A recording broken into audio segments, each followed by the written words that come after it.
Bonjour Julien et bienvenue ici à l'Atelier M pour un projet que l'on a nommé Prisme. Donc l'Atelier M est un lieu que tu connais bien puisque tu travailles dans ce bâtiment en tant que détaché pédagogique à l'ASBL Forgy, une des fédérations des maisons de jeunes qui possède donc ses bureaux ici à Monceau-sur-Sambre. Tu es notamment en charge du projet Gaming, jeux vidéo, et nous allons parler avec toi aujourd'hui de la culture du jeu vidéo notamment. Tu as suivi des études de philosophie à l'Université catholique de Louvain. Tu as notamment enseigné la philosophie, mais également l'histoire, le latin, le français ou encore l'histoire des jeux vidéo.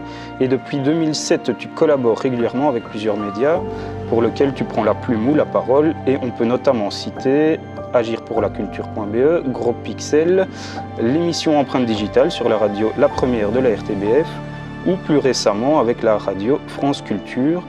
Et tu es également à la base de la mise en place du pôle jeux vidéo du Cadiz à Charleroi. Première question pour toi, Julien. D'où vient cet intérêt débordant pour les jeux vidéo? Car si je ne me trompe pas, cela occupe maintenant plus ou moins 100% de ta vie professionnelle. Oui, tout à fait. Écoute, c'est ancien. Je pense qu'il y a un côté... Il y a un côté personnel, un mot qu'on emploie souvent dans le jeu vidéo, c'est la passion, c'est le fait que c'est passionnant et c'est le fait que c'est très gai, c'est vraiment un fantastique hobby. Il y a autre chose qui, moi, me passionne d'utiliser le jeu vidéo comme outil pour monter des projets éducatifs, socioculturels ou culturels, c'est que, comme toute forme de jeu, comme le jeu de société le fait très bien aussi, par exemple, c'est un média qui rassemble les gens. Et je dois reconnaître, moi j'éprouve vraiment une très grande satisfaction de monter des projets, d'organiser des projets où les gens vont se mettre ensemble et passer des moments agréables ensemble. Et c'est toujours très très gai, que ce soit quand je l'ai fait ici à l'Atelier M, pour des stages, montrer des jeux où les jeunes jouent ensemble et voir sur leur visage s'émerveiller, rire, passer quelque chose ensemble, faire ça avec des familles, on organise des événements avec des familles aussi, où on voit les familles se rassembler autour d'un média. Là aussi, outre que le média pour moi a des qualités, il y a le fait que c'est un média qui rassemble, et ça c'est vraiment, c'est génial à faire. Et puis il y a une dernière chose, d'un point de vue plus professionnel, c'est que le jeu vidéo, en bonne partie, est ce qu'on pourrait appeler un média positif, ce qui est étonnant parce que c'est aussi un média qui génère une compétition qui est parfois pas toujours très positive, qui génère de la colère, etc., ou des comportements, oui, on en parlera. Mais je pensais que c'est un média positif et que il y a quelque chose de positif, par exemple, sur l'éducation, avec l'idée de comment est-ce qu'on va l'utiliser pour faire comprendre aux jeunes et aux moins jeunes, dans une logique éducative, qu'ils ont des qualités. Et renvoyer en fait les gens avec qui on fait ces ateliers, on fait ces formations, j'organise ces formations, ces ateliers, leur renvoyer l'idée qu'ils sont capables de faire des choses. Et donc ça, il y a aussi cette idée très positive qui pour moi est très forte dans le jeu vidéo. Peux-tu me parler de ton plaisir de jouer? Certains aiment un bon livre, ouvrir une bonne bouteille, aller au cinéma. Quel est toi ton plaisir de jeu? Est-ce qu'on est sur le même registre qu'une personne qui ouvre un bon livre ou autre? Alors c'est amusant parce qu'en fait, moi tu sais, tu l'as cité, j'ai travaillé avec beaucoup de médias, j'écris encore régulièrement pour plusieurs d'entre eux, et je me rends compte qu'en fait c'est quelque chose dont je ne parle jamais. Et j'en ai jamais parlé parce que, étonnamment, en fait jouer c'est quelque chose de très intime. Et c'est pour ça aussi, tu vois, je disais, ça rassemble les gens qui vont vivre en commun une expérience intime. Et c'est vrai que j'aurais tendance à éviter cette question, parce que c'est trop intime, et que, voilà, j'ai pas l'habitude de parler de mon intimité, mais en gros, le plaisir de jouer, je pense que c'est très varié, c'est vraiment... je pense qu'un des premiers plaisirs, qui est assez en rapport avec une pratique professionnelle, c'est de jouer avec des amis. C'est-à-dire, et particulièrement maintenant, où on est à ce point en distance avec les gens, je pense que voilà, maintenant, au moins 2 fois par semaine, avec des amis dont certains sont vraiment assez éloignés, ils ne sont même plus en Belgique, on se retrouve sur un jeu. Et voilà, évidemment, quand c'est un bon jeu, c'est très gai, mais même quand le jeu est mauvais, c'est très gai. Parce que c'est gai d'être ensemble. Donc ça, c'est clairement un point très important. Il y a des expériences aussi très personnelles, des jeux auxquels tu ne pourrais pas jouer avec d'autres personnes, parce que tu vis quelque chose qui finalement te parle à toi. des jeux plutôt solo alors effectivement. Il y a des expériences plutôt d'aventure, l'idée que comme tu vas voir de manière presque un peu régressive, tu vois un bon film d'action, mais qui est un peu bas de plafond. Après, il y a des films d'action très intelligents aussi, hein, mais il y a des jeux d'aventure où tu vas vivre une aventure, tu vas être pris dedans, et quand tu l'as fini, tu te dis, c'était quand même pas bien malin, mais c'était vraiment agréable comme expérience, donc c'est qualitatif. Et puis alors, il y a quelque chose d'assez nouveau pour moi, c'est jouer en tant que papa. Donc j'ai déjà parlé de famille, et c'est vrai que je me rends compte que je crois que tous les parents, père et mère, transmettent quelque chose de leur passion à leurs enfants et ont, tu sais, une culture commune comme ça. Ça peut être la bande dessinée, ça peut être le cinéma, ça peut être la musique. L'idée, c'est de trouver un terrain commun sur lequel ils vont vivre quelque chose ensemble. Et je suis assez étonné que, avec ma fille, c'est vraiment le jeu vidéo. On joue beaucoup à des jeux ensemble, on va choisir des jeux ensemble, et je me rends compte que c'est un sujet de conversation et qu'on en parle comme d'une culture. Et c'est important qu'elle développe un point de vue, une opinion, un goût, une pratique, qu'elle ait des jeux qu'elle aime, que j'aime pas, et vice-versa. Que ça soit une vraie culture, quoi. Et ça, c'est vraiment, je reconnais, c'est une expérience très, très agréable aussi. Ouais, c'est assez paradoxal parce que dans un premier temps, la question, tu souhaites l'esquiver parce que c'est intime, mais en même temps, dans ta réponse, tu parles de partage, tu parles d'amis, tu parles d'ensemble, de collectivité. C'est ça le jeu vidéo aussi, c'est vraiment du partage, mais en même temps, ça touche aux émotions, à la personne. C'est assez paradoxal. Mais c'est ça c'est vraiment... c'est une des choses que j'aime bien faire quand je travaille avec des médias, c'est essayer de sortir des 2-3 préjugés qui entourent le jeu vidéo, qui ne sont pas tout à fait faux, mais qui sont quand même très réducteurs, et de dire mais c'est une expérience bien plus large et plus complexe, plus variée aussi. Et ce qui est intéressant, c'est que aujourd'hui, on a depuis une vingtaine d'années dans l'univers anglophone, depuis une dizaine d'années dans l'univers francophone, on a ce qu'on appelle les Game Studies, et qu'aujourd'hui, toute une série de chercheurs et chercheuses montrent ça. C'est-à-dire qu'il y a aujourd'hui des études très sérieuses qui montrent justement ces variétés d'expériences, ces niveaux d'expérience, ces choses, à quel point c'est un média riche. Alors, je ne dis pas qu'il est plus riche que d'autres médias, tous les médias sont riches, mais c'est-à-dire qu'il y a une difficulté souvent à comprendre à cause de ces préjugés, que c'est un média, que c'est une culture. Et donc, il y a justement cette possibilité de cette expérience intime derrière un amusement. Tu m'amènes directement à la question suivante, justement, c'est au-delà de la pratique. Toi, tu as pris le pli de penser le jeu vidéo, et au cours de tout ce temps que tu as appris de la culture du jeu vidéo, qu'as-tu appris de la culture du jeu vidéo, et doit-on encore parler de sous-culture comme on en parlait au tout début, plutôt dans les années 80, 90? Est-ce que c'est encore une sous-culture? Qu'est-ce que toi, tu en as retiré de tout ce temps? Large question. Mais en gros, est-ce que c'est encore une sous-culture? Par certains aspects, oui. Au sens sous-culture, c'est-à-dire vraiment qu'il y a une culture qui n'est pas reconnue. Alors, il y a des volets compliqués au fait que ça n'est pas reconnu, c'est-à-dire que c'est compliqué. C'est pas un sujet que tu vas aborder avec des gens que tu ne connais pas en soirée, un sujet de conversation, ça va pas naturellement être le jeu vidéo, par exemple.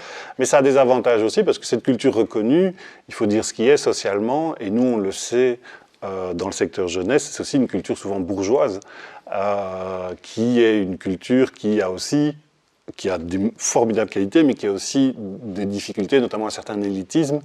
Ça existe dans le jeu vidéo, autrement, mais voilà, ça permet aussi, c'est ça aussi que quand je disais culture positive, il y a des volets positifs encore. Le fait d'être une sous-culture ou d'être une culture populaire a des aspects très très positifs, d'un point de vue éducatif notamment.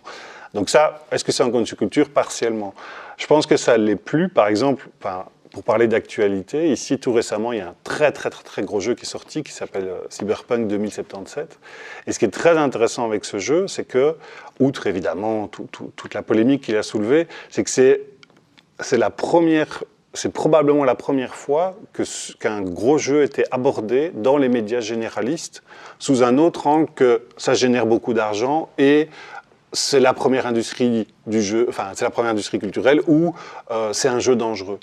Et beaucoup de médias généralistes, en fait, ont parlé de la culture cyberpunk dans le sillage de ce jeu. Et ça, quand même, vraiment, c'est nouveau. D'autres jeux ont déjà fait un peu avant, mais ici, c'est vraiment Ça a eu l'impact culturel qu'a un très gros blockbuster américain, par exemple. Quand un film Avengers sort, des radios vont en parler, on va avoir une analyse critique dans certains médias, que veulent dire politiquement que veut dire politiquement les super-héros. Enfin, tu vois, il va y avoir une analyse assez large, quoi. Et ça, pour la première fois, on l'a avec le jeu. Et donc je pense que le jeu est, dans les faits, ça fait longtemps que c'est une culture. On est quand même sur à peu près 2 milliards de personnes qui jouent quotidiennement. Dans les médias, c'est en train de changer. Et si je devais en avoir appris quelque chose, pour la deuxième partie de ta question, mais je pense que c'est une culture toujours plus riche. C'est-à-dire qu'en gros, tu vois, par exemple, moi j'ai vraiment de grosses difficultés à me définir comme un expert ou ce genre de choses, parce qu'en fait, tu réalises à quel point tu crois connaître beaucoup de choses et en fait, il y a beaucoup d'autres choses. Un exemple, l'e-sport, par exemple, donc une pratique compétitive organisée, sportive du jeu vidéo, je me rends compte que c'est un domaine sur lequel j'ai très peu de connaissances. Et il y a beaucoup, beaucoup de pratiques qui sont organisées qui m'échappent. Ou par exemple, le streaming, le fait, tu vois, de regarder en ligne des gens jouer. Je me rends compte, par exemple, que voilà, moi j'ai 42 ans. Quand je discute avec des joueurs et des joueuses qui ont 20 ans, pour eux, ça fait partie de leur culture. Moi, ça reste quelque chose, je regarde à l'occasion, mais je trouve ça quand même bizarre, quoi. Et donc, tu vois, ça, si je devais dire une chose, c'est de dire que, et c'est la preuve que c'est une vraie culture, c'est-à-dire, enfin, c'est une vraie culture au sens, une pratique culturelle partagée, c'est que dès que tu découvres quelque chose, tu te rends compte qu'il y a toujours autre chose derrière. L'autre jour, j'avais un débat sur les réseaux sociaux avec un débat tout à fait sympathique, hein, mais où tout d'un coup, un de mes contacts intervient et commence à m'expliquer pourquoi ce jeu-là n'est pas sexiste. Je dis très bien, explique-moi, je ne le connais pas. Et il me parle de termes techniques dont je n'avais jamais entendu parler. Mais vraiment, c'était incompréhensible ce qu'il m'expliquait. Et donc ça aussi, c'est intéressant, tu vois, de réaliser qu'il y a une variété de vocabulaire qui est...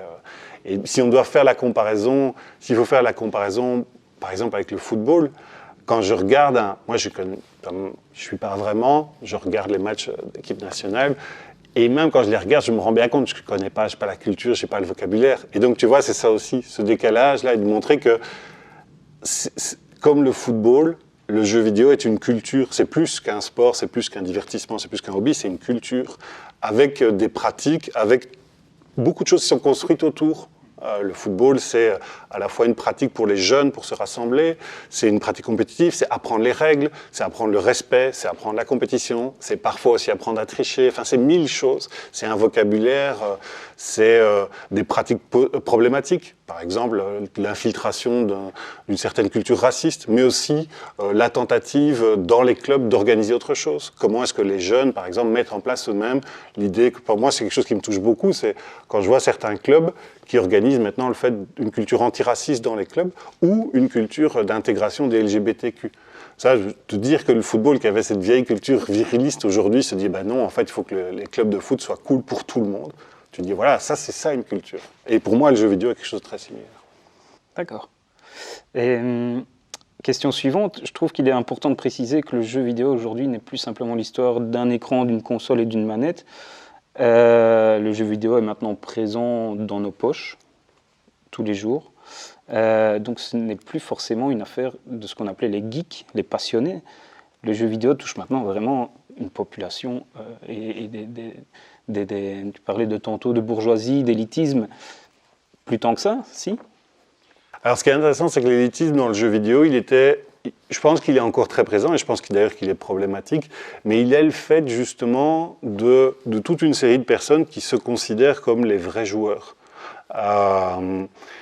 Avec cette idée qu'en fait, il y a une manière de jouer, qui est, on va dire, en gros, une manière compétitive, avec des jeux qui sont des gros jeux, des blockbusters, et dans lesquels on représente 2-3 choses, c'est-à-dire essentiellement une pratique soit du jeu d'action, soit de jeu de sport, et c'est à peu près tout. Et toutes les autres formes de jeu sont à peu près disqualifiées. Et donc ça, je pense que c'est aussi parce que pendant très longtemps, comme ça a été une pratique très rejetée, il y a une partie des joueurs, essentiellement des joueurs, assez peu des joueuses, la question du genre n'est pas neutre, qui se sont vécus comme une forteresse assiégée. Et effectivement, aujourd'hui, le jeu vidéo s'est répandu. Et de manière intéressante, en fait, il s'est à la fois répandu par lui-même, c'est-à-dire qu'il y a de plus en plus de gens qui jouent, et surtout l'exemple avec les parents qui n'arrêtent pas de jouer. C'est-à-dire que souvent on arrête de jouer vers 20 ans, enfin, c'est ce que montraient les chiffres avant, et aujourd'hui de plus en plus on continue à jouer. Et donc en fait le jeu se répand par lui-même. Mais il y a aussi un autre point, et tu le relèves dans ta question, c'est que en fait le numérique est partout aujourd'hui. On est dans une société totalement numérisée. Enfin totalement, on va encore vers plus de numérique, mais le numérique est partout.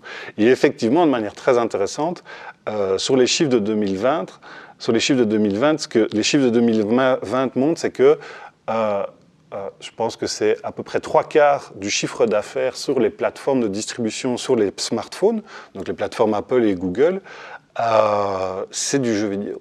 C'est-à-dire que l'essentiel de l'argent qui est dépensé sur ces plateformes, c'est pour du jeu vidéo. Alors, il se trouve que les autres applications génèrent de l'argent aussi par la publicité, etc. Mais en tout cas, c'est pas payant. Et donc ça, c'est intéressant aussi parce que ça montre à quel point le jeu vidéo est aussi, il est à la fois, il participe à l'extension du numérique, mais aussi, quand on est dans le numérique, ce que beaucoup de gens ont envie de faire, c'est de jouer. Et donc, effectivement, ça a amené, et pour conclure sur cette idée d'élitisme, c'est que ça a amené aussi plein de nouveaux et surtout de nouvelles joueuses. C'est-à-dire ça a amené plein de nouveaux joueurs, plutôt alors, on va dire, vers les gens plus âgés, qui en fait ont commencé à jouer plus tard, et parce qu'il y a des jeux tout simplement qui leur étaient adressés, qui sont plus simples pour eux à prendre en main. Et puis alors aussi des nouvelles joueuses, parce qu'il y a eu plus de jeux pour d'autres publics que des jeux vraiment, un petit type de jeu d'action très très ciblé, et aussi parce que ayant notamment un smartphone qui reste quand même aujourd'hui le principal support pour ces autres types de joueurs-joueuses, mais ces autres publics qui n'étaient pas visés initialement par l'industrie se sont dit je vais essayer. Et on s'est rendu compte que ces publics en fait jouaient beaucoup et rapportaient beaucoup d'argent, donc on leur a proposé d'autres formes de jeux. Donc ça, c'est vraiment intéressant de voir aussi à quel point le public est en train de changer et donc le média est en train de changer. Et justement, quel impact, quelle influence le jeu vidéo a aujourd'hui sur la société? Tu as évoqué tantôt, tu as parlé de blockbusters hollywoodiens, etc. Où est la place du jeu vidéo maintenant dans la société, dans tout ce business un petit peu, on en est où? C'est une réponse, enfin c'est une question encore plus large que... Mais non, il n'y a pas de souci. Mais je vais essayer de te faire une réponse courte et puis je vais te donner un exemple. C'est que, en gros, pour moi, aujourd'hui, la place du jeu vidéo, elle est partout et elle est équivalente à n'importe quel autre média et à n'importe quelle autre culture. C'est-à-dire que, par exemple, pour revenir sur les questions...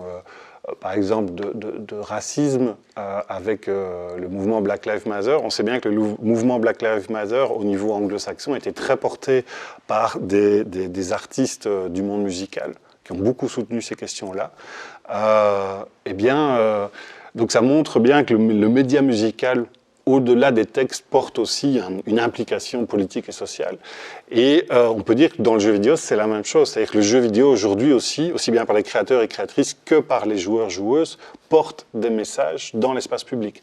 Pas toujours positivement, d'ailleurs. Ici, on a vu...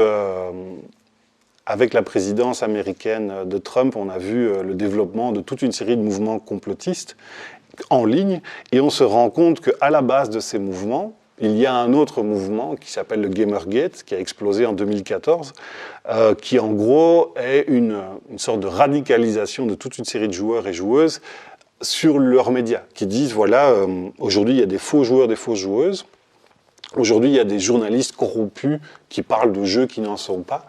Nous, on veut préserver ce qu'est le vrai jeu vidéo, c'est-à-dire en gros un jeu où les héros sont tous des hommes, jeunes, blancs, hétérosexuels, et qu'ils vont casser la gueule aux autres. Voilà, ça c'est...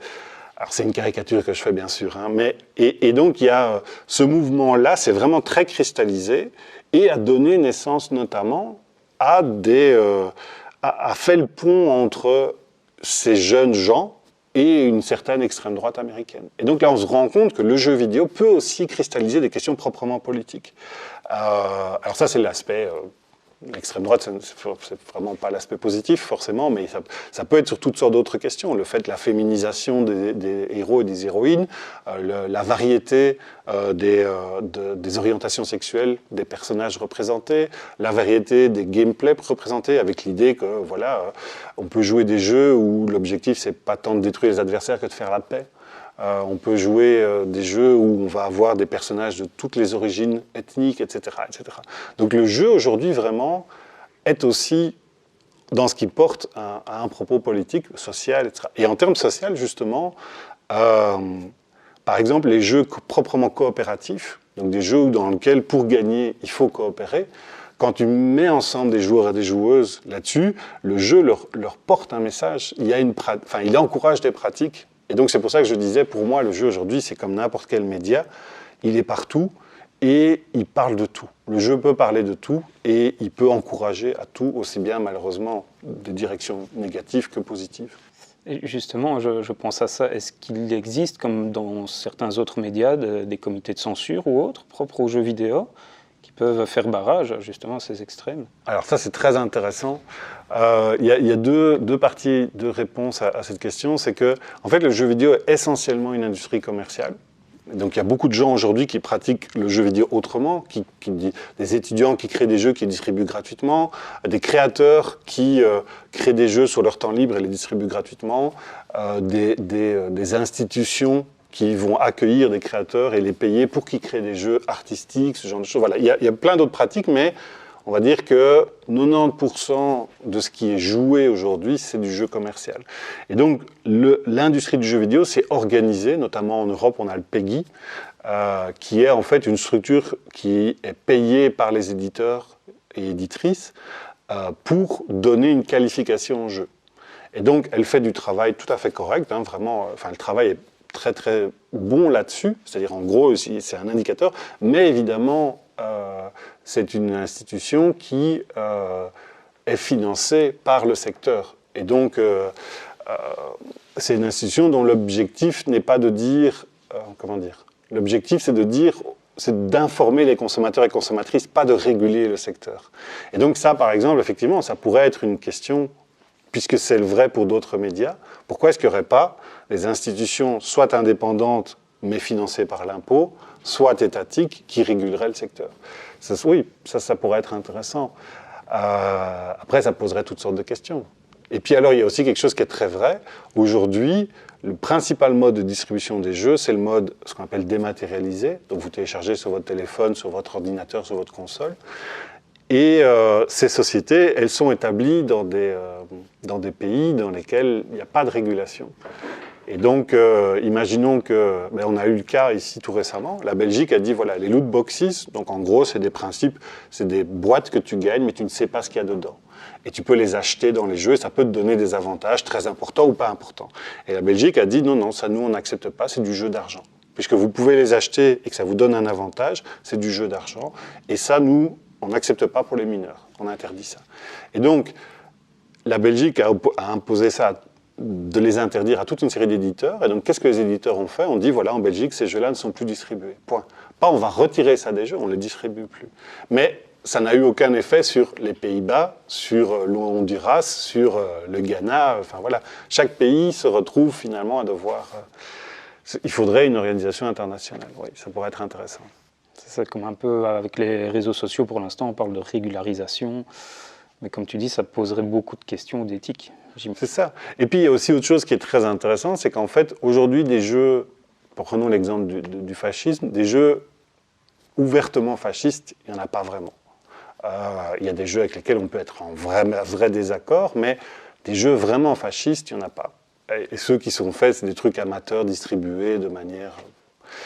Et en fait, la radicalisation politique se fait du côté des joueurs et des joueuses qui se rassemblent autour du jeu, mais dire que les jeux les incitent à être fascistes, ça se discute. Voilà, ça se discute. Par exemple, dans Call of Duty, il y a des messages parfois, dans Call of Duty qui valorise la torture, par exemple, ça, voilà, on peut être en vrai désaccord. Mais Call of Duty n'envoie pas non plus des messages fascistes. Et donc, c'est ça qui est intéressant aussi, c'est quand bien même tu régulerais les jeux, en fait, ce qui est très intéressant, c'est que les joueurs et les joueuses eux-mêmes développent autour des jeux une culture extérieure. Donc tu pourrais réguler les jeux autant que tu veux. Ce qui va, comme c'est un média interactif, ce qui compte, c'est ce que les joueurs et les joueuses en font. Et donc eux-mêmes vont inventer une culture fasciste par exemple, mais ça peut aussi être une culture très ouverte autour. Et donc en fait, on se rend compte que s'il fallait réguler les joueurs et les joueuses, en fait, tu régules la politique. Et donc, c'est un média comme un autre. Tu régules les pratiques des gens. C'est ça, mais est-ce que les éditeurs, les créateurs sont dans une certaine hypocrisie ou ils sont totalement dans la naïveté? Quand tu parles de torture dans Call of Duty, ils sont conscients quand même de l'impact que ça peut avoir et des valeurs que ça véhicule, ou alors ils sont totalement innocents et naïfs? C'est très variable, c'est vraiment très variable. Je pense que la naïveté aujourd'hui, je pense qu'elle n'a jamais été là, la naïveté, mais aujourd'hui, clairement, tout le monde est conscient. Tu vois, par exemple, je reprends Black Lives Matter, tous les éditeurs se sont positionnés sur cette question, parfois de manière très légère, en mettant juste un « We support Black Lives Matter », parfois de manière beaucoup plus radicale. Certains éditeurs se sont engagés, par exemple, à avoir 15% de leurs employés qui ne soient pas blancs. Alors on va dire 15%, c'est pas grand-chose, mais c'est une industrie qui malheureusement est très très blanche, très masculine, très hétérosexuelle, enfin pas très variée, quoi. Mais donc voilà, la naïveté, elle n'est plus là. Tout le monde est conscient de ça. Maintenant, en fait, on va dire qu'il y a deux attitudes. Tu vois, par exemple, pour Call of Duty, clairement, les interviews des créateurs, des producteurs de la série, voilà, c'est des conservateurs, ils savent ce qu'ils disent et ils ont un propos politique qu'ils n'assument pas, mais quand tu lis leurs interviews, leurs positions sont claires, en fait. À la limite, c'est leur... Pourquoi pas? La question, c'est qu'en fait, on sait bien que leurs jeux sont consommés très majoritairement par des mineurs. Mais eux se dédouanent en disant, ben non, il est marqué Peggy 18, donc c'est la faute des parents. Voilà, ça se discute. Et puis, tu as aussi tout un pan de plus en plus important, plutôt donc des boîtes plus petites, mais de plus en plus des grosses boîtes aussi, qui s'engagent en disant, mais c'est un jeu, c'est un divertissement, mais qui a un propos, comme tous les médias. Et donc, nous, on veut faire ce propos. Mais évidemment, comment dire, comme c'est une industrie commerciale, c'est un risque. Parce que si tu affirmes un propos, tu risques de perdre des acheteurs et des acheteuses. Donc, tu vois, tout ça est toujours ambivalent. Abordons maintenant des choses un peu moins fun dans le jeu vidéo. Tu l'as un peu évoqué dans ta réponse précédente en parlant des employés qui gravitent dans cette industrie. Même si ça semble très fun de créer un jeu vidéo, on a récemment entendu des voix se faire entendre au sein des grosses boîtes de production pour dénoncer certaines conditions de travail ou certains agissements très limites, comme le harcèlement, par exemple. C'est quelque chose d'assez méconnu, mais le monde de la production du jeu vidéo n'est pas tout rose. Tout à fait. C'est super que tu abordes cette question. C'est vraiment une question très très intéressante qui aujourd'hui agite plutôt, on va dire, le secteur. Et effectivement, moi j'ai la chance de travailler avec le secteur belge, aussi bien francophone que néerlandophone, à travers différents événements. Et donc, effectivement, parmi les professionnels, ce sont de vraies questions aujourd'hui. Et en fait, je dirais que, de nouveau, le jeu vidéo est le reflet de la société. Et la manière dont les jeux sont faits reflète en fait les débats actuels. Alors, avant de vraiment répondre à la question, je vais faire une parenthèse qui est quand même très très importante, c'est que il faut bien réaliser à quel point faire un jeu vidéo n'a rien à voir avec le fait de jouer à un jeu vidéo. Et qu'en fait, faire un jeu vidéo n'est pas très amusant. C'est un vrai travail, c'est très intense. Il faut bien réaliser, voilà, c'est souvent des chiffres que je donne. Pour produire un jeu professionnel, on est sur entre 18 et 36 mois de travail en Belgique. Après, dans d'autres pays où il y a plus d'argent, ça peut être plus longtemps. Mais voilà, pour reprendre l'exemple de Call of Duty, un épisode de Call of Duty, c'est à peu près 1000 professionnels impliqués sur 2 à 3 ans de travail. C'est des budgets très très importants. Et donc, ça montre aussi que ce sont des boulots, c'est aujourd'hui c'est un travail vraiment conséquent. Et donc ça, c'est très très important pour nos spectateurs, spectatrices qui se diraient, ben voilà, moi j'adore le jeu vidéo, je veux en faire. Ok, mais renseignez-vous, allez voir des vidéos en ligne, allez voir des tutoriels en ligne, comment on fait, et faites-en, vraiment, faites-en. Il y a plein d'outils gratuits aujourd'hui. Et vous allez vous rendre compte aussi qu'en fait, c'est très compliqué, mais c'est passionnant. Si ça vous intéresse, c'est un super métier parce que vous allez apprendre des outils numériques qui vous seront utiles, quelle que soit votre orientation professionnelle. Mais c'est très dur, c'est très compliqué et c'est très exigeant. Et donc ça, vraiment, c'est important de bien faire la différence entre jouer et faire un jeu. Et puis alors, pour revenir à ta question,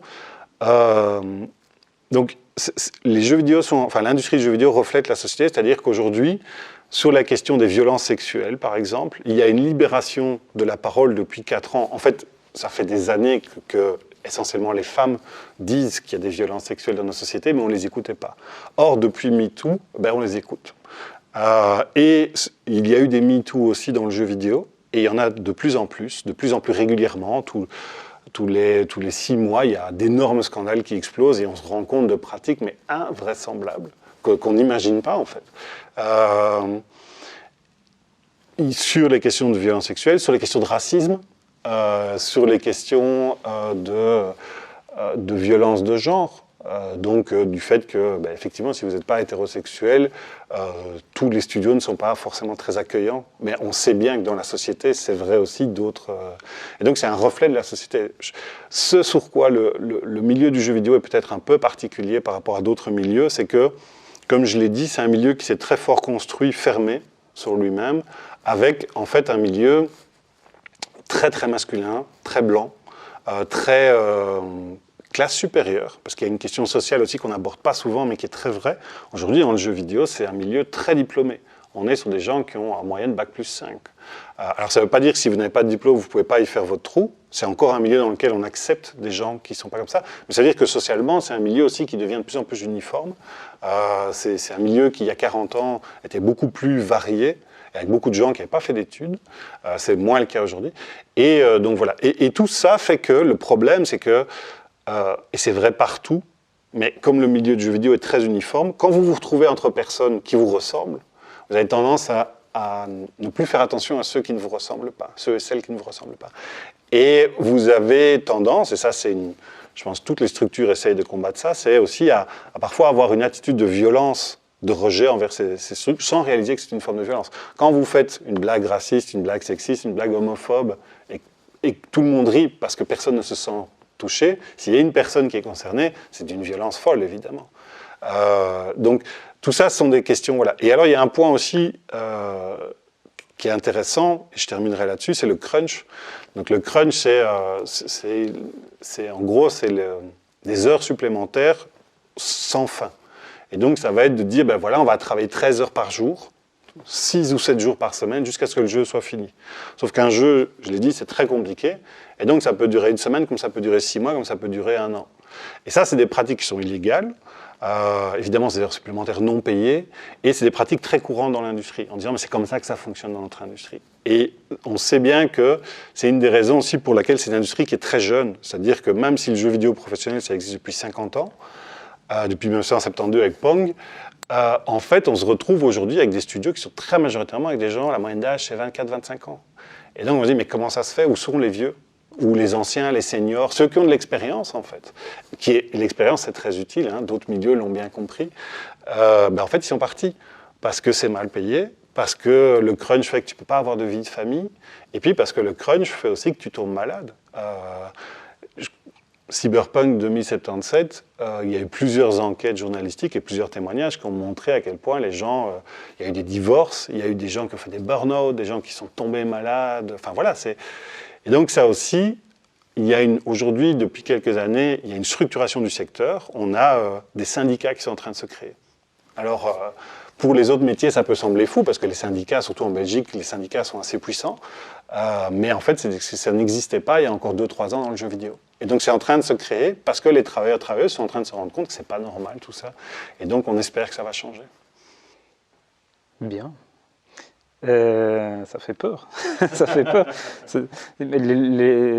Quand on pense à MeToo, moi je pense aux leviers comme le pouvoir, la rentabilité, etc. On est là-dedans aussi, en fait, dans le milieu du jeu vidéo, quoi. Oui, parce que, surtout qu'en fait, ce dont il faut bien prendre conscience, c'est que, comme beaucoup de milieux, mais peut-être plus encore le jeu vidéo, c'est des milieux dans lesquels tout le monde connaît tout le monde. Vraiment tout le monde. personne ne peut dire que tu ne connais pas les autres, parce qu'en fait, l'air de rien, en fait, c'est souvent... il n'y a pas tant de structures que ça, il n'y a pas tant de studios que ça, il n'y a pas tant de débouchés que ça. Et donc, comme tout le monde connaît tout le monde, si toi, tout d'un coup, tu vas dans ton... tu vois, je prenais l'exemple, en plateau, quelqu'un fait une blague homophobe, et puis toi, tu dis, que tu sois concerné ou pas, hein, tu dis, ben non, moi, ça me fait pas rire, s'il vous plaît, j'aimerais bien qu'on arrête des blagues comme ça. Alors, si tu as de la chance de tomber sur des gens un peu ouverts, on va discuter, ils vont comprendre, ils vont arrêter, mais c'est possible aussi que tu sois désigné comme le sale type, la sale fille qui vient emmerder tout le monde, en fait, qui n'a pas de sens de l'humour, etc. Et quand tu vas quitter cette boîte, ce qui est normal, hein, tu quittes parce qu'il n'y en a plus besoin de toi pour un projet, pour un meilleur poste, ça va te suivre, cette réputation.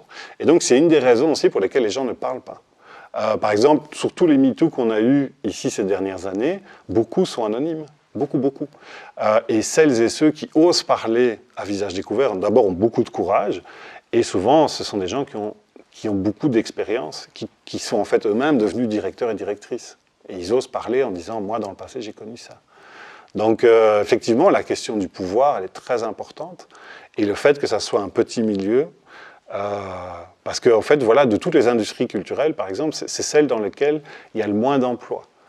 Par exemple, le jeu vidéo est probablement la 5e ou 6e industrie culturelle mondiale, mais pour 1 million de dollars générés, donc aujourd'hui c'est à peu près 140 milliards de dollars par an, pour 1 million, il y a beaucoup moins de travailleurs que pour les arts du vivant, hein, le théâtre, que la télévision, que la radio, que tous les autres médias.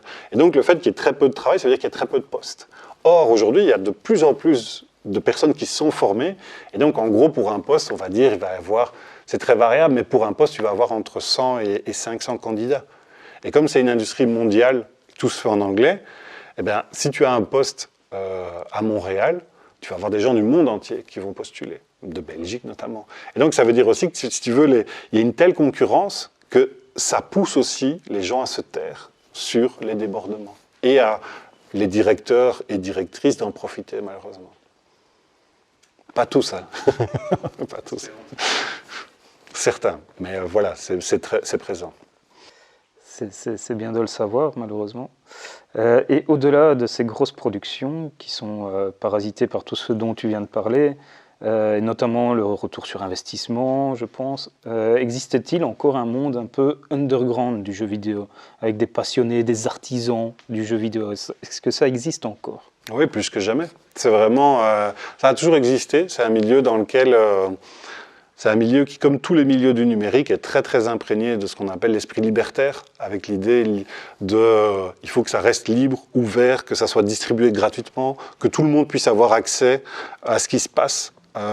Donc ça reste très imprégné de ça. Donc il y a encore ça. C'est une culture qui a très fort développé aussi un volet piratage, avec l'idée que pirater, en fait, c'est juste distribuer un programme qui a été créé et qui appartient à tout le monde. En fait, on ne peut pas fermer un programme parce que l'informatique, ça vient en fait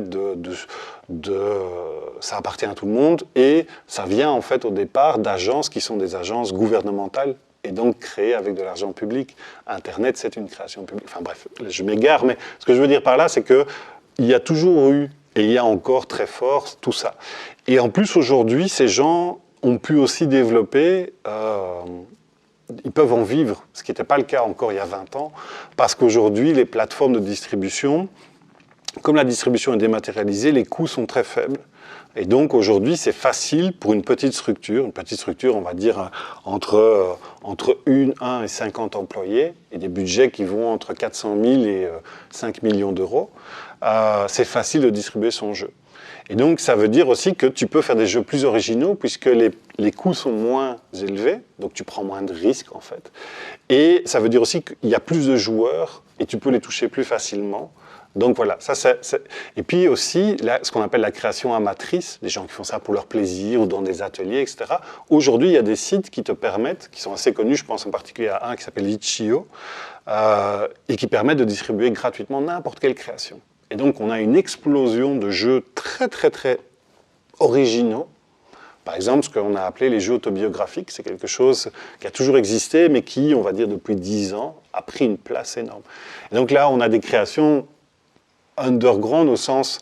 Elles ne sont pas underground au sens qu'elles sont distribuées, Et elles peuvent même rencontrer parfois des publics impressionnants, mais elles sont underground au sens où elles vont aborder des choses qui sont très originales, très personnelles, qui ne passent pas forcément dans des médias généralistes, sur des sujets... voilà. Ici, par exemple, pour toujours parler d'actualité, il y a ici en France, pour le moment, ce qui est mis en avant, c'est la question de l'inceste, avec un livre qui est sorti, qui révèle donc voilà, des personnes très haut placées. Et ce qui est intéressant, c'est que toujours dans la vague MeToo, ça devient un débat de société. Bon, l'inceste a toujours existé, on n'en parlait pas, on se taisait, c'était un secret honteux.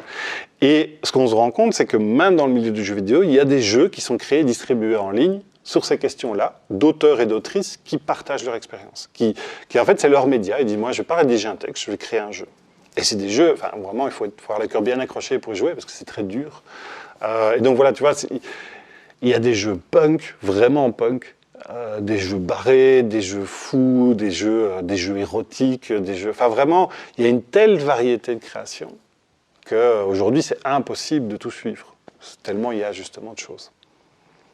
Tu parles de création, moi j'ai cité le mot artisan dans ma question précédente. Est-ce qu'on peut parler d'artistes dans le monde du jeu vidéo, que ce soit les joueurs, mais les créateurs, mais aussi les joueurs? Est-ce qu'on peut parler d'artistes? Oui, oui. La question c'est est-ce que ça a du sens? Mais certainement. Artisan, c'est ça qui est intéressant. Artiste, artisan. Beaucoup de créateurs et créatrices se considèrent comme des artisans. C'est-à-dire qu'en gros, ils vont travailler pendant 4-5 ans sur un jeu qui est très personnel, sur lequel ils vont tout faire, la musique, les doublages, les dessins, tout. Et clairement, ils ont une démarche d'artisan. Maintenant, ce qui est très intéressant, c'est est-ce que ce sont des artisans parce qu'ils créent quand même des objets numériques en utilisant des programmes. Voilà, ça c'est très très intéressant. Est-ce que c'est des artisans ou pas? Eux et elles se définissent clairement comme des artisans. Et il y a la démarche. Donc ça c'est intéressant, mais c'est une question en fait que je te renvoie presque. Et puis, y a-t-il des artistes? Je pense que la question, clairement dans le milieu, il y a un consensus parmi les créateurs et créatrices pour dire oui, clairement c'est une forme d'art. Il y a beaucoup de chercheurs et chercheuses qui disent ça aussi, et beaucoup de joueurs et joueuses qui disent ça. Aujourd'hui, il y a tellement de métiers en interne dans la création, mais aussi autour. Les streamers professionnels, les youtubeurs, les gens sur Twitch, etc. Ouais, Twitch. Tous ces gens-là, les influenceurs, influenceuses du jeu vidéo, tous ces gens-là vivent autour du jeu vidéo. Et ils ont développé des savoir-faire. Est-ce que c'est de l'art? Je ne sais pas. Mais en tout cas, c'est des savoir-faire, clairement. Il y a la recherche dont j'ai parlé. Puis il y a le travail de personnes comme moi qui montent des expositions, des événements, des animations. Moi, je ne me définis certainement pas comme un artiste. Hein. Moi, je suis un organisateur. Mais est-ce qu'en interne, c'est de l'art? Voilà. Ce qui serait intéressant de savoir, c'est pourquoi est-ce que le jeu vidéo devrait se définir comme un art? C'est-à-dire, en gros, quel est l'intérêt? Et là, on revient un peu à une question de classe. C'est-à-dire que l'art, essentiellement, aujourd'hui, c'est finalement une valeur bourgeoise. C'est-à-dire des classes supérieures qui vont dire ce qui est de l'art ou pas. Et qui, notamment, vont dire, toi, ta pratique, les classes inférieures, ça n'est pas de l'art, c'est pas intéressant. C'est notamment, je reviens sur l'exemple du football, qui pour moi, il y a des parallèles terribles avec le jeu vidéo. Le football, pendant très longtemps, a été méprisé parce que c'était un sport populaire. Et parce que c'était une pratique populaire. Et encore aujourd'hui, il y a un certain mépris quand on dit télé, bière, foot, avec cette idée du populo crasseux qui boit de la bière, qui crie, qui est raciste, etc., qui est un mépris de classe. Le foot, c'est bien plus que ça. Ça ne veut pas dire que ça n'existe pas, mais c'est clairement un mépris de classe. Et quand il s'agit de dire le jeu vidéo, c'est de l'art, est-ce que c'est une manière aussi de voler le jeu vidéo aux classes populaires qui l'ont créé et qui l'ont pratiqué, et de le dire, ben non, maintenant c'est nous. Voilà, quand je dirigeais la partie jeux vidéo du Quai 10, c'était une vraie question. On est dans l'équipe, on débattait souvent, qu'est-ce qu'on va exposer? Et si on expose un jeu, pourquoi est-ce qu'on exposerait ce petit jeu très beau, très sensible, fantastique, qu'on adorait tous, et pourquoi est-ce qu'on n'exposait pas FIFA? Parce que FIFA aussi, les gens aiment, et il y a une vraie pratique intéressante. Et quand on discutait avec les gens, les jeunes et les moins jeunes qui venaient visiter, et qui nous parlaient de leur amour de FIFA, Voilà. Le fait que moi je refusais, parce que les autres dans l'équipe voulaient le faire, mais moi je refusais, est-ce que c'était pas une manière bourgeoise de dire non, ça c'est pas de l'art? Donc c'est une vraie question. Et j'ai pas la réponse, puisque moi-même, dans ma pratique, je me pose la question. C'était ma question suivante. Et dans mes recherches pour préparer cette interview, j'ai pu lire qu'en 2006, le ministère de la Culture française avait reconnu le jeu vidéo comme un art. Et seulement en 2011, les États-Unis, la Cour suprême des États-Unis avait reconnu le jeu vidéo comme un art. Et juridiquement, le jeu vidéo est un art. On appelle souvent le jeu vidéo le 10e art. Donc c'était ma question suivante. Le jeu vidéo est-il un art? Est-ce que le débat est toujours actuel? Je vois que oui. Alors, ce qui est très intéressant par rapport à ces références, et là je vais te faire une réponse courte, c'est qu'en fait, donc en 2006, comment est-ce que le jeu vidéo est reconnu comme un art? Il y a 3 grands créateurs à qui on décerne la Légion d'honneur. Et en fait, moi j'ai eu la chance d'interviewer un des 3 grands créateurs qui me dit, écoute, ce truc-là, moi je m'en fous, moi je fais pas ça, moi je fais ça pour les joueurs et les joueuses, je fais pas ça pour, j'en ai rien à... Et tu vois qu'il tire la tronche quand on lui remet la Légion d'honneur. En plus, tu dis, moi la Légion d'honneur, c'est un truc pour les militaires, tu penses les militaires, je les aime pas, bref. Et il dit, mais en fait, c'est le secteur qui avait besoin d'avoir ces personnes-là, reconnues avec cette petite breloque, pour pouvoir dire « Ah, mais on a droit à des crédits d'impôt maintenant, puisqu'on est de l'art et que les autres arts ont droit à des crédits d'impôt. » Et donc, le secteur en France, depuis 2006, a droit à des crédits d'impôt. Et c'est des crédits d'impôt solides, et ça aide beaucoup le secteur. Mais c'est bien comprendre que derrière une reconnaissance étatique, en fait, c'est une histoire de lobby. Ça ne veut pas dire que ce n'est pas honnête, mais ça veut dire que... Je ne dis pas que le lobby n'a pas à faire ça, et je veux dire c'est très important qu'on ait ces crédits d'impôt en Belgique aussi pour le secteur, par exemple. Mais ça veut dire aussi que derrière un discours de reconnaissance, en fait, ce sont des enjeux industriels. Et si on pose la question comme ça veut dire qu'en fait, soit on est aveugle à ce qui se passe vraiment, soit c'est pas ça la question. Et la question, c'est plutôt, qu'est-ce que c'est que l'art? Et pourquoi est-ce que le jeu de vidéo devrait être un art? Et là, c'est très intéressant. On laisse les spectateurs trouver leurs réponses. On va changer légèrement de thème pour rester tout de même dans le jeu vidéo.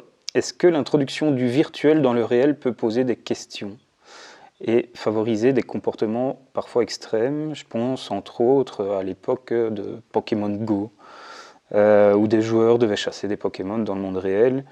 Est-ce que là on est dans une dérive? Est-ce qu'on peut avoir des comportements extrêmes? Est-ce que le jeu vidéo peut être le coupable de ces comportements? Alors ça c'est une fois de plus une question très intéressante. Vraiment. Super préparation. En fait, c'est une question que moi j'aime beaucoup. Donc j'ai la chance de souvent former des professionnels de l'éducation, donc des animateurs, animatrices, des enseignants, enseignantes, des bibliothécaires, des éducateurs, éducatrices. Enfin vraiment, j'ai beaucoup cette chance. C'est une question qui vient systématiquement sur le tapis. Et ce que je leur dis souvent, c'est mais il faut bien comprendre ce que c'est que le jeu vidéo. Le jeu vidéo, c'est pas du virtuel. Enfin, si, c'est du virtuel, mais le virtuel, ça n'est pas l'inverse du réel. C'est-à-dire que l'inverse du réel, c'est l'irréel. L'inverse du virtuel, c'est le matériel. Mais le réel ne se réduit pas au matériel. Et donc, ce que je veux dire par là, c'est que l'exemple que je donne toujours, je le fais après une journée, on a joué, hein, il faut qu'on joue pour apprendre. Je dis, mais quand vous avez joué tantôt, les émotions que vous avez ressenties, elles étaient réelles. Et les interactions que vous avez eues entre vous, quand vous êtes engueulés, donné des conseils, etc., tout ça, c'était réel, vous êtes d'accord avec moi. Et le jeu lui-même a une existence réelle, c'est-à-dire qu'il propose réellement de vivre une expérience, il propose réellement, il existe même matériellement, c'est un ensemble de données, etc. Et donc, c'est dire que, ça déjà, c'est de dire, il faut bien comprendre ce que ça veut dire virtuel. Virtuel, c'est juste une autre forme de réalité. Mais c'est réel, c'est bien réel. Donc ça, c'est important aussi, pour bien comprendre ça, avec cette idée qu'il ne s'agit pas de confondre le réel et la fiction. Le virtuel n'est pas seulement une fiction, il est aussi une forme de réalité. Donc ça, c'est important. Et puis la deuxième chose, est-ce que le jeu vidéo encourage des dérives et des comportements problématiques? Bien sûr, mais comme tous les médias. C'est-à-dire que... Alors la question, c'est est-ce qu'il le fait plus ou moins que les autres médias? Ça on va... par exemple, sur Pokémon Go, ce qui est très intéressant avec Pokémon Go, c'est que ce qu'on lui a essentiellement reproché, c'est de mettre en danger ses utilisateurs quand ils traversent le passage piéton, ce genre de choses. Et Pokémon Go a fait quoi? Ils ont mis un avis, quand tu lances le jeu, il y a un avis « Faites bien attention autour de vous ». Et donc, de nouveau, en gros, que fait Pokémon? C'est, si quelqu'un se fait écraser, c'est de sa faute, nous, on l'a prévenu. Tu vois? C'est comme sur les paquets de cigarettes. Fumez-tu? Oui, mais alors, il ne faut pas le vendre. Et donc, on revient à la régulation du secteur. Le secteur s'autorégulant, en fait, il renvoie la responsabilité aux usagers. Je ne dis pas que Pokémon Go encourage à ça. Ce qui se passe aussi, c'est que, je ne sais pas quels sont les chiffres, mais il ne me semble pas avoir lu qu'il y a eu plus que quelques dizaines d'accidents, mais sauf qu'ils sont très médiatisés. Et là, on vient sur autre chose, c'est-à-dire c'est la panique morale. La panique morale, c'est quoi? C'est l'idée c'est essentiellement une question, soit le grand public, soit une génération par rapport à une autre, le grand public par rapport à une pratique minoritaire. En gros, c'est l'idée que tu ne comprends pas ce que c'est puisque tu ne la pratiques pas. Et donc, ton réflexe naturel, c'est la peur. Tu vois, enfin voilà, je vais reprendre le foot. Est-ce que des amis m'invitent à aller voir un match en famille?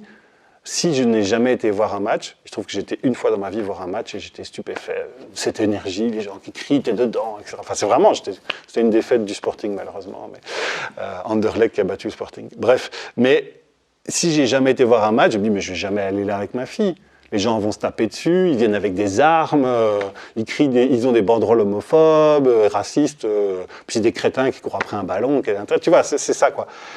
Parce que je ne connais pas. Et donc, naturellement, j'en aurais peur et je me réfugie dans les préjugés. Et puis, il y a aussi quelque chose qui est très vrai, c'est que comme on ne parle jamais du jeu vidéo, ou alors seulement par les 2-3 préjugés dont je parlais tantôt, en fait, forcément, tu ne peux avoir que peur d'abord. Et puis, voilà, le fait aussi, quelque chose qui est en train de disparaître, c'est que comme les parents ne jouaient pas, ou plus, eh bien, comme tout parent, tu as peur de ce que fait ton enfant, tu es inquiet. Et donc, tu vas voir ça là-dessus. Maintenant, moi, dans ma pratique, c'est vrai que ce qui m'ennuie avec l'approche médiatique de l'inquiétude, c'est que je trouve qu'elle est souvent, elle se positionne sur des questions qui sont, je pense, des cul-de-sac. La violence et l'addiction. La violence, aujourd'hui, voilà, toutes les études ont montré qu'il n'y a aucun lien. Vraiment, enfin, il vient encore d'avoir récemment une méta-étude de plusieurs centaines de milliers avec plusieurs centaines de milliers de participants. Enfin. Donc la violence, voilà, ça à la limite, on n'en parle plus trop. Mais l'addiction, il y a un vrai souci avec l'addiction, c'est-à-dire qu'aujourd'hui, on n'a toujours pas de méta-études, donc des études qui compilent plusieurs centaines, voire milliers d'études, qui prouvent qu'il y a une forme d'addiction au sens où on emploie le terme pour l'alcool, pour l'héroïne, pour le cannabis, ce genre de choses. Et donc ça n'existe pas, mais ça reste un angle qui est très très fort. Alors que le jeu vidéo soulève des problèmes. On a soulevé tantôt le fait que, par exemple, voilà, il représente très très peu les gens qui ne sont pas blancs, qui ne sont pas masculins, qui ne sont pas hétérosexuels, etc. Ça, c'est un problème. Le fait que dans le jeu vidéo, il y a quand même souvent, mais de moins en moins, une représentation très positive de la violence. Qui est pas tant, c'est pas que ça va inciter à la violence, mais par exemple, quand dans un jeu on te dit, dans ce jeu-là, il n'y a pas de démocratie, il suffit de les bombarder, il y aura la démocratie, bah, je ne dis pas que ça va te faire voter pour Trump, mais tu vois, c'est une représentation. Donc ça pose question. Le fait que, par exemple, toute une série de jeux te disent, ce jeu est gratuit, mais en fait, le jeu t'incite tout le temps à payer. Est-ce que c'est une bonne chose pour des enfants de 10 ans de jouer à ce genre de jeu?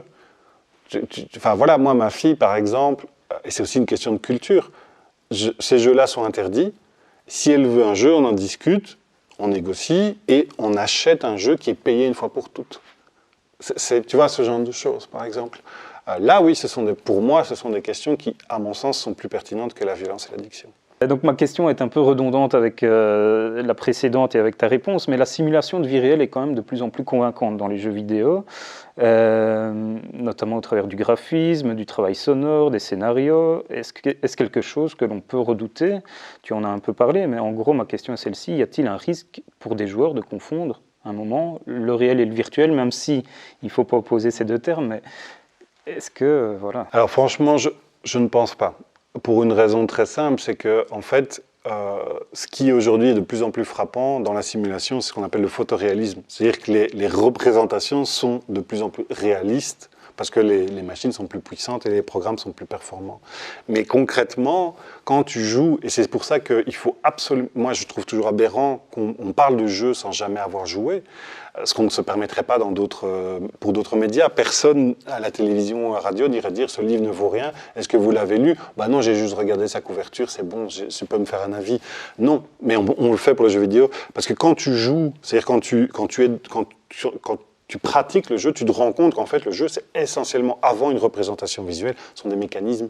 Et les mécanismes sont absolument irréalistes. Et d'ailleurs, les jeux régulièrement, et c'est très drôle de voir des vidéos là-dessus, ont plein de bugs ou des choses absurdes, tu vois, où tu dois appuyer sur le bouton A pour monter sur ton cheval, et puis tu vas t'appuyer sur le bouton A, et le jeu bug et tu montes sur un être humain, et alors tu te balades en faisant yo-yo, et tout ça est à crever de rire, parce que c'est des mécanismes. C'est-à-dire que des jeux qu'on dit très réalistes, les GTA par exemple, les Red Dead Redemption, qui sont effectivement visuellement très impressionnants et dans lesquels on peut faire beaucoup de choses, mais tu sais bien qu'en fait, tu ne peux faire qu'une trentaine d'interactions différentes. Tu ne peux pas faire tant de choses que ça. Et donc, la confusion réelle, irréelle, je pense que c'est un fantasme. Et de nouveau, aucune étude n'est jamais venue appuyer ça. Ce qui peut être questionnant, mais là on est sur autre chose, c'est quel est l'impact du numérique dans notre vie quotidienne, à tous les niveaux. Voilà. Mais je pense qu'il n'y a pas de confusion réelle. J'allais justement en venir à ça. Est-ce qu'il y a un risque pour des joueurs? Alors c'est toujours compliqué de dire des joueurs, il y a sûrement des personnes peut-être plus fragiles psychologiquement ou autres. Est-ce qu'il y a un risque de perdre pied, puisque l'idée peut-être parfois pour certaines personnes, avec les jeux vidéo, c'est un peu de fuir la réalité aussi. Ah oui, mais ça, tu vois, c'est ce que je disais tantôt quand tu me demandais ce que j'aimais bien, c'est ce qu'on appelle l'escapisme. C'est l'idée qu'effectivement, on va profiter d'un média, quel qu'il soit, les livres, la bande dessinée, le cinéma, n'importe quel média, mais les réseaux sociaux aussi, quelque part, qui sont aussi très fictionnels, hein, on se met en scène sur les réseaux sociaux, pour s'évader. Et je pense qu'il y a quelque chose de positif. C'est-à-dire que c'est important de s'évader, c'est important de vivre d'autres choses. Tout comme, par exemple, c'est important dans une journée, dans une semaine de boulot, d'un moment, dire ok, j'arrête, je vais me balader 1 heure, je me sors. C'est important ici, dans le cadre du Covid, de rencontrer des gens, de sortir, de s'évader du Covid. Enfin voilà. Donc ça, je pense que c'est pas problématique. Ce qui est problématique et ce qui est très intéressant, c'est pourquoi est-ce que une série de personnes, et effectivement là, il y a des études sur ces questions-là. Pourquoi est-ce qu'aujourd'hui une série de personnes et plutôt des jeunes gens. Alors jeunes gens, c'est variable, hein, c'est entre 12 et 30 ans, qui vont s'évader dans le jeu vidéo et qui vont mettre en retrait les autres pans de leur vie. C'est-à-dire qu'ils vont finalement consacrer l'essentiel de leur temps au jeu. Et ça, c'est très intéressant, mais ça pourrait être n'importe quelle pratique, mais le jeu est très valorisant. Et en fait, pourquoi en psychologie, c'est bien identifié la crise de l'adolescence. La crise de l'adolescence, c'est un changement de monde. Tous tes repères disparaissent et tu deviens tout d'un coup, toi, au cœur. Et tu deviens actif, responsable. C'est très angoissant. On sait que l'adolescence est difficile pour tout le monde. Et c'est pour ça, notamment, que les maisons de jeunes, notamment, ont un rôle important. L'éducation, les services publics. Enfin bref, on ne va pas revenir là-dessus. Mais c'est que cette période, pour la majorité des gens, ça se passe très bien. Pour d'autres personnes, ça peut être une période plus douloureuse. Ça n'engage rien pour le reste de la vie après. Et donc, en fait, le jeu, évidemment, il est très rassurant pour ça. Parce que les règles sont toujours les mêmes. Que d'une manière ou d'une autre, tu vas gagner. Si tu t'acharnes, tu vas gagner. Tu es toujours récompensé à un moment ou à un autre. Tu passes au niveau suivant, tu as des armes supplémentaires. Et tu peux même, avec les jeux en ligne, avoir des interactions sociales dans lesquelles tu décides qui tu es, puisque tu vas créer ton avatar. Ce qui n'est pas du tout le cas dans la réalité. Enfin, dans la réalité, même moi j'oppose. Ce qui n'est pas le cas dans les autres interactions sociales que tu as. Et donc voilà, tout ça aussi fait qu'effectivement, le jeu vidéo peut être un bon refuge. Mais ce qui est important de bien comprendre, c'est que le jeu vidéo est un symptôme, il n'est pas la cause de ça. Et donc là, effectivement, le jeu vidéo a probablement une responsabilité, c'est-à-dire que ce serait intéressant que les éditeurs puissent identifier les personnes en souffrance, mais ils ne peuvent pas le résoudre, c'est-à-dire qu'ils devraient renvoyer vers des services, notamment des services publics compétents. Le lien est parfaitement fait pour terminer cette interview. Et donc ma dernière question, pourrais-tu ou quels conseils donnerais-tu aux parents d'une part et aux jeunes joueurs d'autre part pour une pratique des jeux vidéo saine, sereine et épanouissante? C'est compliqué. Parce qu'en fait, par exemple, il y a un truc quand même qui est très intéressant, c'est que une des caractéristiques de l'adolescence, c'est de ne pas avoir de pratiques saines. C'est de tester, tu vas faire des conneries, ça fait partie de l'adolescence. Tu vas tester tes limites, on espère que tu ne vas pas trop te mettre en danger, mais ça arrive quand même que tu te mettes en danger. Tu vas contester l'autorité et tu vas avoir des pratiques excessives. Et donc, par exemple, un adolescent qui joue 5 heures par jour, 20 heures par semaine, on est déjà, selon toute une série de critères, dans des pratiques excessives. Oui, bien sûr que c'est interpellant. Ça veut dire qu'il faut maintenir le dialogue, mais est-ce qu'il est en situation de danger? Voilà. Moi, je ne saurais pas le dire. Ça ne veut pas dire que ce n'est pas le cas, hein, mais je ne saurais pas le dire. Et en fait, si je devais donner un seul conseil sur une pratique du jeu vidéo dans un cadre familial, c'est le dialogue. C'est-à-dire qu'il s'agit pour les parents de dialoguer avec leurs enfants et de comprendre, finalement, de trouver une place au jeu vidéo, une place négociée. Mais ça veut dire que les parents ne peuvent pas décider seuls. Il faut discuter. Et puis c'est eux qui décident quand même. C'est-à-dire que... Et ça générera des engueulades. Moi j'ai des amis qui me disent « Oui, mais on s'engueule toujours à cause du jeu vidéo. » Et j'ai envie de leur dire « Bienvenue dans l'adolescence. » Nous, ces amis que je connais depuis 30 ans, nous on s'engueulait avec nos parents sur le téléphone, le temps qu'on passait au téléphone, le temps qu'on passait devant la télé. C'est l'adolescence. Donc ça, il y a quelque chose qu'il ne faut pas être trop inquiet non plus là-dessus.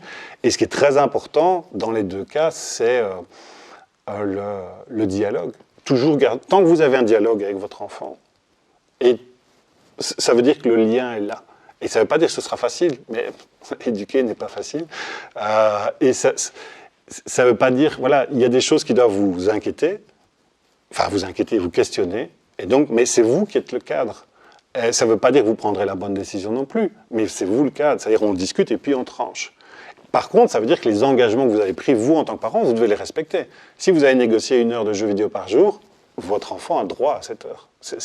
Et de nouveau, même la chose pour l'heure, ça ne veut pas dire qu'après 60 minutes, il faut retirer la prise. Ça veut dire qu'à 55 minutes, on prévient.